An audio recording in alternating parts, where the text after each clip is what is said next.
All right, welcome back. Harmless Dave here, talking about what's going on in Russia and really just foreign policy, global geopolitical stuff. This is the stuff that most people aren't going to pay attention to. But I can tell you from polls I've read, 76% of the American people do not want to get involved with a kinetic war in Russia. Breaking news a little while ago over on Twitter is that Joe Biden has decided to block Russian access to Disney Plus. And that was obviously a joke, but this is the kind of stuff that's going on right now, where we're going to sanction Russia. We're going to cut them off from sending their oil to Germany or whatever we're going to do. I don't think sanctions are going to do that much good against Russia, but it's going to make for good press conferences. This is what we're doing. We're taking action. Look, the United States got involved with Ukraine back in 2013 or so, 2014. That was Barack Obama. That was John McCain. They were basically propping up some real nefarious characters. All right. And these people claim in some areas of that country to be neo-Nazis. And I don't know how you just kind of look past that and you don't examine the situation. Now, as an anti-war advocate, I'm not happy. I don't think Putin should be sending bombs and missiles and rockets or whatever and hitting military targets in the Ukraine.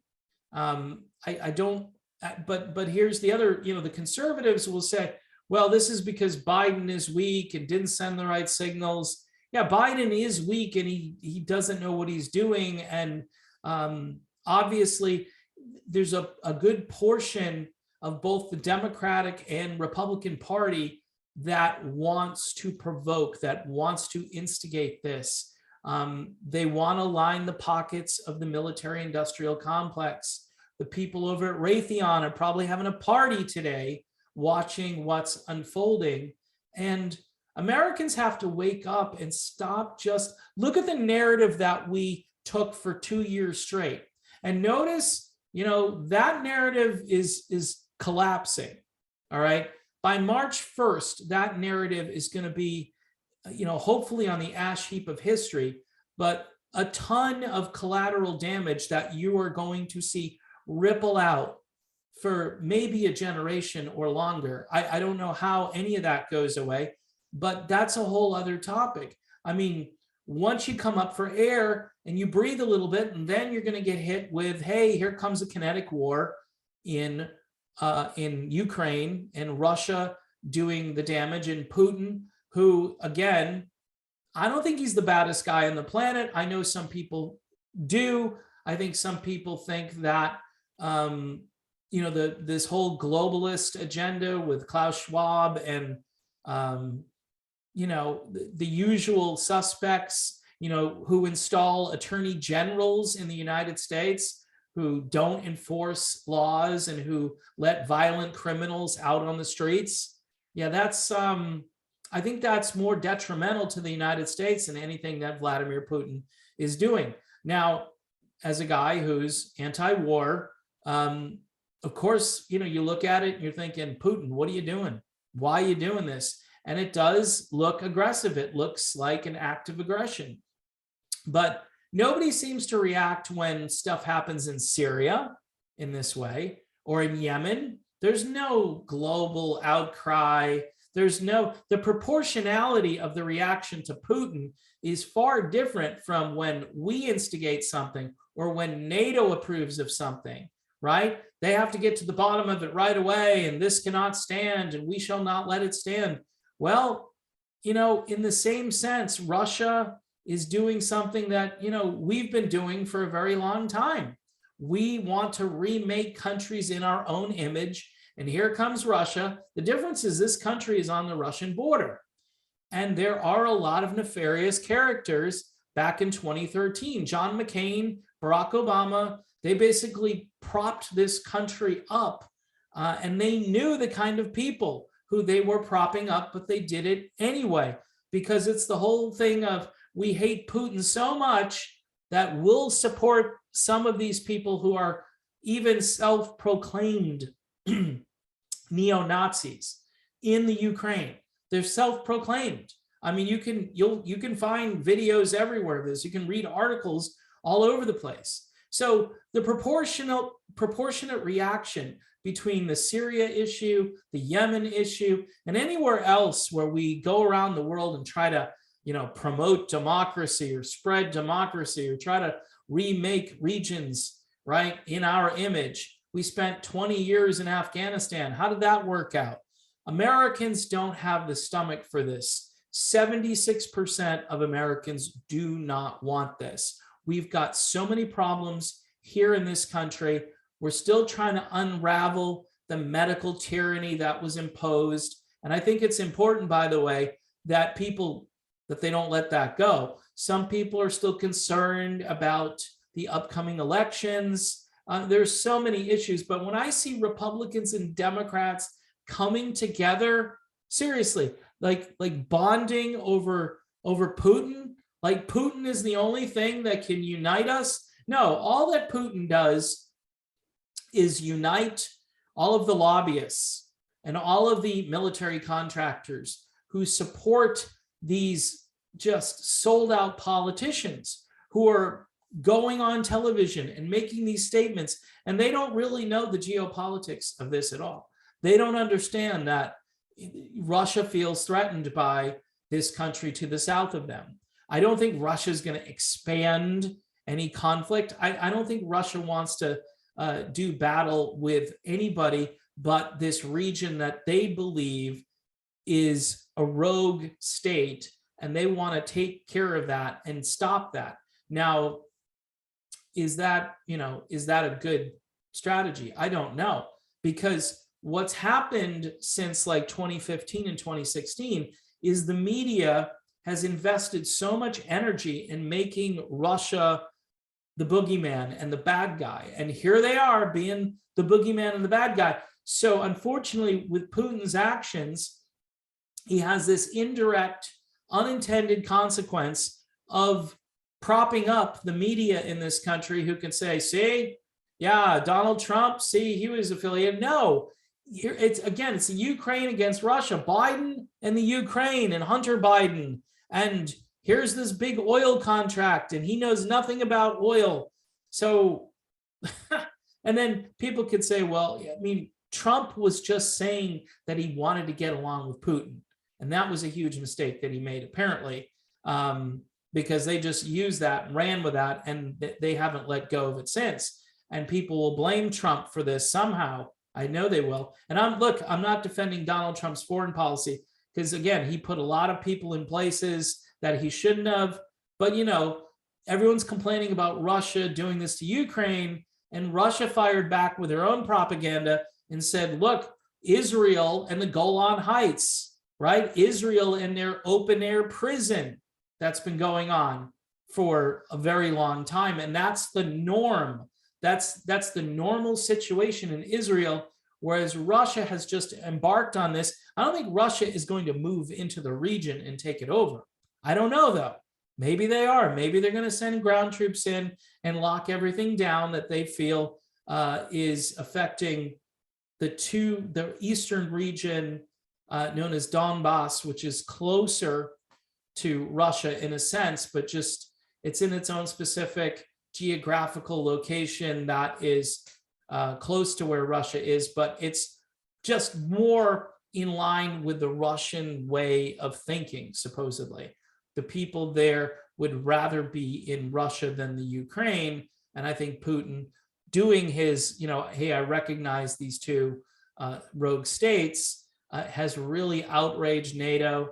And look, anything that kind of outrages NATO, it's okay with me. I'm thinking to myself, I don't like NATO. I don't like the EU. I don't like any of these global institutions that are almost like roving countries. It's like they go wherever they want to, and then they clump a bunch of different countries together and they say, see, we're all united against this. We all hate this, And I was hearing the new axis of evil yesterday, like India, China, Russia, and I don't know who else, but it was just like, okay, sure, let's just go all World War III.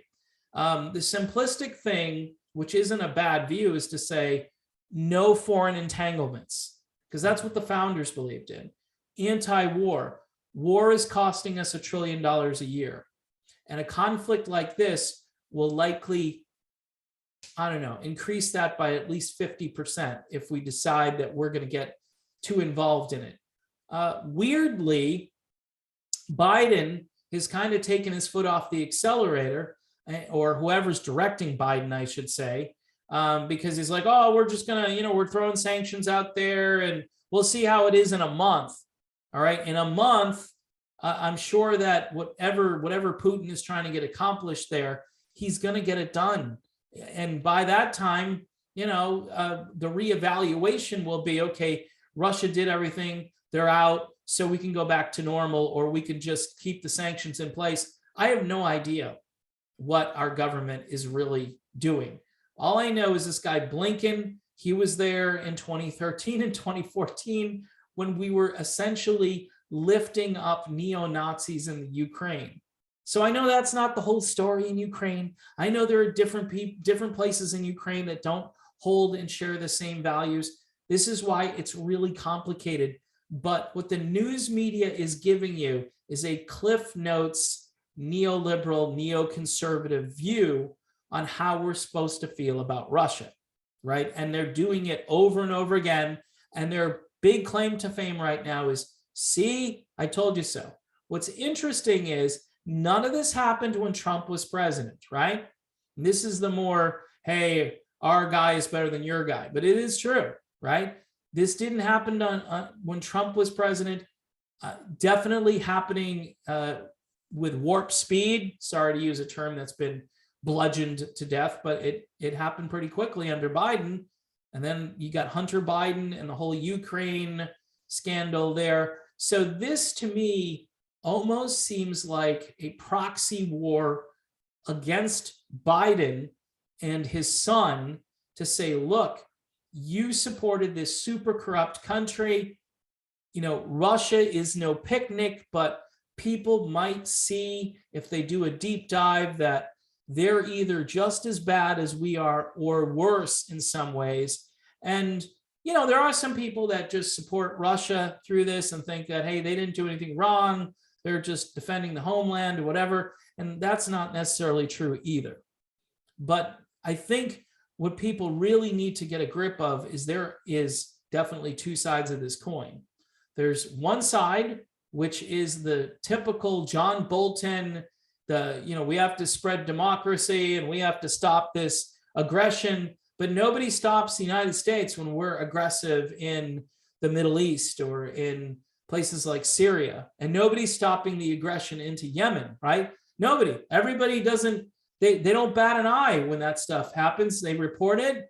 And it's like, yeah, it's too bad what's going on in Yemen. Yeah, it's too bad what's happening, with certain things around the world, like the Uyghurs in China.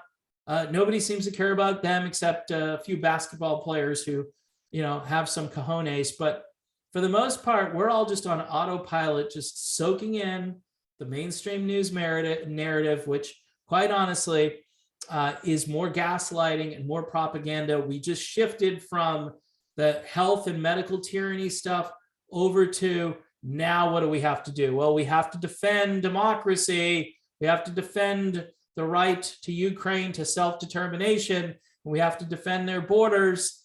We don't defend our own borders, right? But we're going to go and help Ukraine stop a horrible menace by the name of Vladimir Putin. All I'm asking folks is to look at both sides of this and do your own homework. There is a lot, if you dig into this, that Ukraine, there's some really bad people there. I'm not advocating for any preemptive work against anybody in any country. I want to see them do something before I would invest any of our time and talent and treasure into yet another quagmire. In fact, I don't want any more quagmires. And most Americans, just as a knee-jerk, visceral reaction, they're going to be like, nope, I don't want to do this. We've been doing this forever. And these are people who might even be just apolitical. They might not even vote, but they know inflation is on the rise. They're promising us $5 a gallon gas. Jen Psaki is out there doing her $5. Could be, what did she say? Something like, well, we said it was going to incur a cost. And so we have to expect that this is madness that our government just puts up with mediocrity and says, well, people, sorry to let you know, filling up the SUV is going to be like $100 soon. So get ready. And I'm thinking, this is what happens when you don't have the money, the currency is backed by nothing. And the Federal Reserve is printing. The Federal Reserve is a criminal racket. And that needs to stop too. But see, we've got all these problems. So what do? We're going to talk about war every day. Vladimir Putin. Can't talk about the thing-demic because that's going away. So we have to ramp up, talk about this. We'll get more ratings. We'll scare more people. We'll think a nuke is coming. And by the way, Russia said some pretty harsh stuff about their nuclear capability and their willingness not to back down. So I wouldn't provoke these guys. And if you think that makes us weak, I don't really care. I don't want to get involved in this. And I'm thinking self-preservation, mind your own business, let Europe deal with it. Let those NATO countries in that region deal with it. The United States should butt the heck out of it. But there's no way. These guys in DC, both Democrats and Republicans, they love the war machine. They live off the war machine. They fundraise, they campaign off the war machine. We've got to stop this cycle. We can't keep spending $1 trillion a year on a budget just for war. We have too many problems. You could wipe out urban blight probably with half of that money in all the cities, or at least you could do a little bit. You could take one rotten city at a time. Of course, you would have to get in some new leadership in addition to spending the money. But even if you were just a drunken sailor and you wanted to do good for the world, that money would be far better spent on almost any endeavor. Edwin Starr said a long time ago, war, what is it good for? Absolutely nothing. And I still believe that 100%. So I wish that Putin weren't doing what he's doing, but he is. And there's a reason for it. And again, I still wish he would stop doing it, but I think people need to understand why it's happening and what pushed Putin to this. And now our reaction, our response is going to trigger more things rather than diplomacy, which should be the first step here, not as a way to back down or to show weakness, but as a way to settle things down, to sort of, get the tension lowered, get the temperature down. Because right now, I mean, who knows what's going to happen. But I think we've got to be really careful. And I think our government, our politicians, the way they talk about this, it's really reckless. And they would be better off not saying anything than just saying stupid crap all day long. So yeah, there you go. Not good news. Not good news. Gas prices will go up. Food prices will probably go up. You want to see supply chain problems? Yeah, that's probably going to get worse before it gets better.